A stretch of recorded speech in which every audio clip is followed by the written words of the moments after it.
Hello எல்லோரும் எப்படி இருக்கீங்க? இன்றைக்கி நம்மளோட சேனலில் பஃப்ஸ் வீடியோ பற்றி தாங்க பார்க்க போகிறோம். அதில் அந்த பேக்கரிக்காரங்க சொன்ன சில டிப்ஸும் ஆட் பண்ணியிருக்கிறோம். இங்கே ஒரு பெரிய மெஷினில் மைதா மாவு, ஈஸ்ட், உப்பு, எண்ணெய், சர்க்கரை எல்லாம் சேர்த்து பிரெட் பன்னுக்காக பிசைஞ்சிட்டு இருந்தாங்க. அப்புறமா பஃப் பேஸ்ட்ரி ரெடி பண்ணியிருந்தாங்க. முட்டை பஃப்ஸ், வெஜ் பஃப்ஸ், காளான் பஃப்ஸ், சிக்கன் பஃப்ஸ், அதுக்காக ஒரே பேஸ்ட்ரி தான் அவங்க பயன்படுத்துகிறாங்க.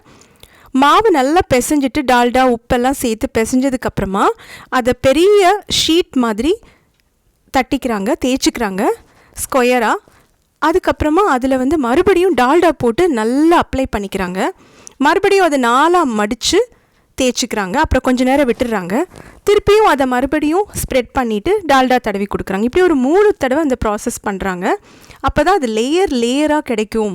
ஏன்னா பஃப்ஸு நமக்கு பேக்காய் வரும்போது நல்ல மொறுன்னு லேயராக கிடைக்கும் இல்லைங்களா, கிறிஸ்பியாக. அதுக்காக அவங்க திருப்பி அதை மடித்து அதை நல்லாவே தேய்ச்சிக்கிறாங்கங்க. அதுக்கப்புறம் தேவையான அளவு தேய்ச்சிட்டு அதை ஸ்கொயர் பண்ணி இந்த மாதிரி பஃப்ஸோட பேஸ்ட்ரியாக ரெடி பண்ணுறாங்க. அதோடைய உள்ள ஸ்டஃபிங்காக வெங்காயம், இஞ்சி பூண்டு பேஸ்ட்டு, கரம் மசாலா, சோம்பு, கொஞ்சம் தக்காளி எல்லாம் சேர்த்து நல்லா வதக்கிட்டு காளான் தனியாக வேக வைக்கிறாங்க, முட்டை தனியாக வேக வைக்கிறாங்க, சிக்கன் தனியாக வேக வச்சுக்கிறாங்க. தேவையான அளவுக்கு ஒவ்வொரு பேஸ்ட்ரிக்கும் அவங்க சிக்கன் பஃப்ஸ்னால் சிக்கன் கலந்துட்டு இந்த மாதிரி வச்சிடுறாங்க. எக்குனா எக் வச்சு கொடுக்குறாங்க. அப்புறமா அவங்க பேக் பண்ணி எடுத்துடுறாங்கங்க. இது நிறைய பேருக்கு செய்கிறதுனால அந்த மாவு நல்லா சாஃப்டாக வந்துடுது. பேக்கரிகளில் செய்யும்போது நிறைய பேருக்கு செய்கிறதுனால அவங்க டால்டா பயன்படுத்தி இந்த மாதிரி செய்கிறாங்க. நம்ம வீட்டில் நம்ம ஹோம்மேடாக செய்யும்போது ஒரு சூப்பரான டிப் என்னென்னா, டால்டாவுக்கு பதிலாக பட்டர் சேர்த்துக்கலாங்க. ரொம்ப சூப்பராக இருக்கும்.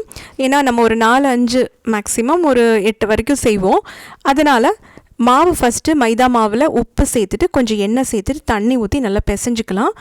அதை நல்லா பிசைஞ்சதுக்கப்புறமா அதை நல்லா ஸ்கொயர் ஷேப்பில் தட்டிக்கலாம். அதுக்கு மேலே நம்ம பட்டர் கொஞ்சம் கையில் வச்சு அப்ளை பண்ணி கொடுத்துட்டு அதை 4ஆக மடித்து கொஞ்சம் நேரம் வச்சிடலாங்க.